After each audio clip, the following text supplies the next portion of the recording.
नैवेह नैव इह, यह मतलब इस धरातल पर, इस जगत में, जो ये भूमि है इसमें, नहीं नैव तो कभी नहीं होता, ऐसा नहीं होता।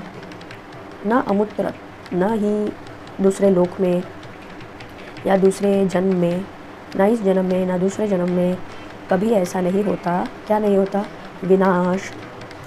किसका विनाश? तस्य विद्यते, जो भी कल्याण के पथ पर, यह जो योग की साधना है ये परम कल्याण की मार्ग है, परम कल्याण का मार्ग है। तो जो भी इस पथ पर चल देता है उसका कभी विनाश नहीं होता। पार्थ नैव नैव इह न अमुत्र विनाशस्तस्य विद्यते। विद्यते रहना, तो विनाश नहीं रहता, विनाश की तो कोई बात ही नहीं। नहीं कल्याणकृत कश्चिद, कल्याणकृत, कल्याण क्या है? जीव ब्रह्म ऐक्य, ये जो है यही कल्याण है, परम कल्याण यही है कि भगवान के साथ सभी जीव का जुड़ जाना, यही परम कल्याण है। तो नहीं कल्याणकृत, कृत यानी कि करने वाला, तो जो कल्याण करने वाले मार्ग पर चल पड़ा है, उस एक्टिविटी में लग चुका है, उसके लिए नहीं कश्चिद, कभी भी उसके लिए दुर्गति, नहीं दुर्गति तात गच्छति, वो कभी भी दुर्गति को नहीं प्राप्त करता।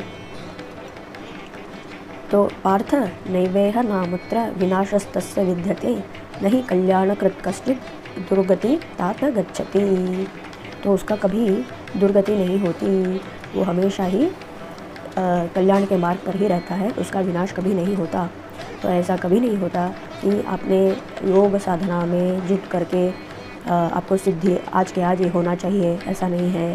भले आपने उसकी सिद्धि आज नहीं पाई हो, परंतु आगे चल करके आपको ज़रूर ये सिद्धि प्राप्त हो जाएगी।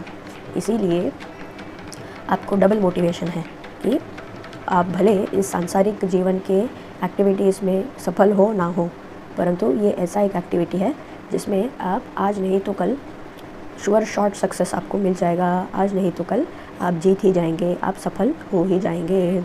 इसीलिए इसमें निराश होने वाली कोई बात नहीं, इसमें फेलियर जैसा कोई शब्द नहीं, इसमें असफलता ऐसा कोई कारण ही नहीं, ऐसा कोई संशय ही नहीं कि जिसने भी भगवान की तरफ एक कदम उठाया हो उसका जर्नी, तो उसकी यात्रा तो भगवान स्वयं ही पूर्ण करा देते हैं।